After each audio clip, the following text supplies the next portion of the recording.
बोले जी, और बोले मुसलमानों को बताओ कि ये मंदिर बन रहा है हमारे खिलाफ। फिर ऐसे वो राजपूत करेगा, फिर ऐसे वो ब्राह्मण करेगा, तो ये सब डिवाइड हो जाएंगे। जब सब डिवाइड हो जाएंगे तो इनका जो मेन प्रॉब्लम है वो इनकी आंखों के सामने गायब हो जाएगा। भाई नहीं समझे बात को? ब्राह्मण महासभा, क्षत्रिय महासभा, कायस्थ महासभा, अभी चल रहा है ना यूपी का इलेक्शन। हाँ,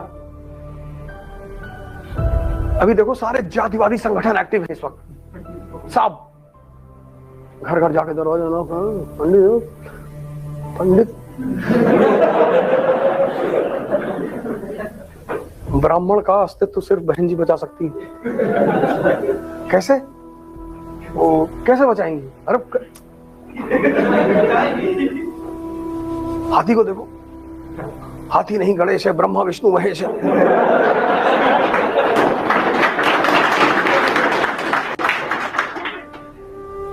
पंडित जी बेचारे टाइट हो, बहन जी को वोट करें। हाँ, फिर वो ठाकुर यहाँ पहुंच गए। ये जितनी बड़ी बड़ी पॉलिटिकल पार्टीज हैं ये क्या कर रही हैं? यही तो कर रही हैं। जातिवादी संगठनों के जो नेता हैं, अभी इलेक्शन आएगा, जैसे जब वोटिंग का समय आएगा ना, कि जितने बड़े बड़े नेता सबको बुलाया जाएगा दिल्ली। जरा भैया 50 करोड़ जी, 100 करोड़, 200 करोड़, वोट के हिसाब से किसके पास कितना वोट है। बोले वोट जहां पड़ना है वहीं पड़ना है जी सरकार। बस ये जो जनता है इस प्रदेश की, इसको पता ही नहीं डेमोक्रेसी क्या है। सरकारी अस्पताल में क्या सिर्फ मुसलमान जाते हैं?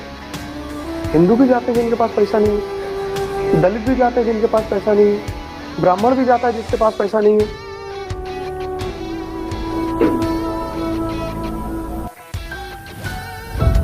है कि नहीं?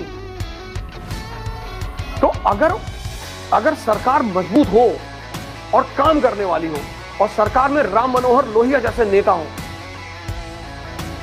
शास्त्री जैसे नेता हो, अंबेडकर जैसे नेता हो, भाई साहब 5 साल में यूपी का सारी प्रॉब्लम खत्म हो जाए।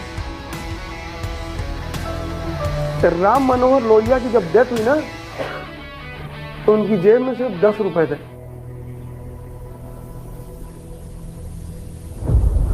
और उनको इलेक्ट्रिक जो होता है ना, बिजली वाला लाश जलाने वाला, उसमें जलाया गया था। 13 रुपया 80 पैसा खर्चा हुआ।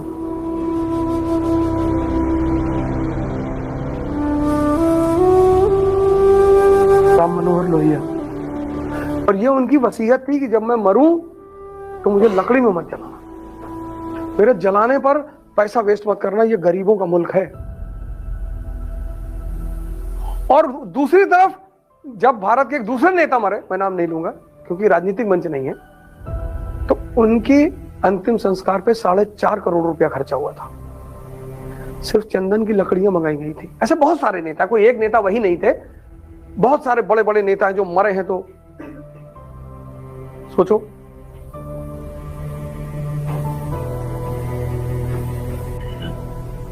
अब ये जो तुम डायग्राम देख रहे हो ना, भारत, ये यूपी में जातिवाद तुम कैसे कंट्रोल करोगे? प्रवचन करके? नहीं। बिहार में जातिवाद तुम कैसे कंट्रोल करोगे? प्रवचन करके? नहीं। तब कैसे करोगे? यहां औद्योगिक क्रांति करवा दो।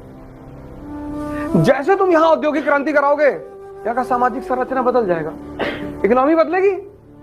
जैसे इकोनॉमी बदलेगी, समाज बदल जाएगा। फिर समाज में 2 तबके हो जाएंगे, एक पूंजीवादी, एक मजदूर। अभी क्या है? अभी सामाजिक संरचना क्या है? अभी यहां ब्राह्मण है, दलित हैं, राजपूत हैं। वो पुरानी सामाजिक, क्योंकि पुरानी अर्थव्यवस्था है ना। नहीं बात समझ में आ रही? पुरानी अर्थव्यवस्था है। सीरिया में सिविल वॉर चल रहा है, किसके बीच में? शिया और सुन्नी के बीच में।